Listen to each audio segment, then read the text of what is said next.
Have you ever been mistaken for a piano player in a hotel lobby? I walked into this big hotel, the kind with shiny floors and lights that make everything look expensive. I was just waiting for someone, so I sat down near the lobby. I had my black jacket on, and I guess that was my biggest mistake that day.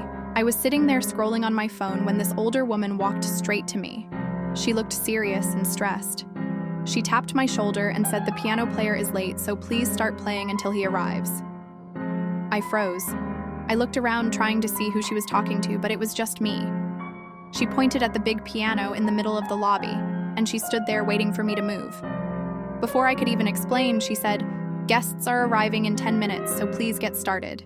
At that moment, my soul left my body for 2 seconds because I cannot play piano. Not at all. Not even the basic tune. My heart was beating so loud I thought everyone could hear it. But she looked so desperate, and she was already walking away, and people in the lobby were already looking at me like they were expecting some kind of concert.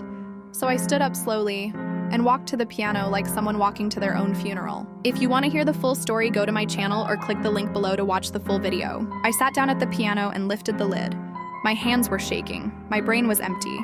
I was thinking about running away, but there were too many eyes on me. So I touched one key. Just one. It made a sound so loud in my mind that I almost screamed. I took a deep breath and tried to look calm, even though my whole body was screaming inside.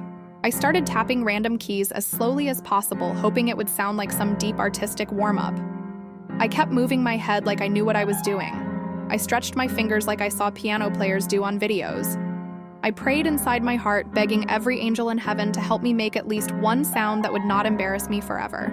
After like 30 seconds, I noticed something. People were nodding like they understood the music. Someone even closed their eyes like they were feeling emotions. I almost laughed. I was making nonsense, but since it sounded soft and slow, they thought it was some emotional, dramatic piece. So I kept going. I pressed keys that were close together to avoid making scary noises. I dragged my fingers like I was doing something professional. I was sweating so much I thought I would faint. Then something even worse happened. A man walked up to me and whispered that he loves this song. I thanked him even though it was not a song. It was survival. Then he said, "Can you play something stronger? Something fast, something happy." I nearly passed out. I just said, of course, but inside my soul was running around in panic. I lifted my hands and prayed again. Then I started tapping keys faster, pretending it was some freestyle jazz moment. It sounded crazy, but somehow people started clapping. Someone said, "Wow, he is talented." Someone else said, "This is beautiful." At that moment, I was convinced this world is not real because I was definitely not beautiful on that piano. After some minutes, the manager walked over with a smile. He told me I was doing great and asked if I could stay longer because the real piano player was stuck in traffic. I thought I would faint right there on the spot. I wanted to tell him the truth, but the way everyone was looking at me with admiration made me feel trapped. So I nodded like everything was fine. So I played for what felt like 1,000 years. My fingers were tired. My back was hurting. My heart was doing gymnastics inside my chest. I was just hoping the real piano player would show up soon before I ruined the entire hotel. Then the moment came. A guy walked in holding a sheet of music and he looked confused. He said, "Why is someone else playing my piano?" When the manager saw him, he almost screamed. He walked to me and whispered, "You can stop now, the real pianist is here."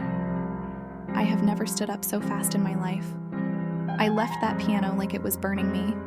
The real pianist sat down and started playing real music, and that was when I realized how bad I actually sounded. The manager thanked me. The guests smiled at me. I walked out of that hotel so fast because I did not want anyone to ask for another performance. When I got outside, I finally breathed. I laughed so hard because I could not believe I survived all that nonsense. To this day, I still wonder how I fooled an entire hotel lobby with nothing but fear, desperation, and random piano notes. And whenever I walk into hotels now, I make sure I never wear that black jacket again.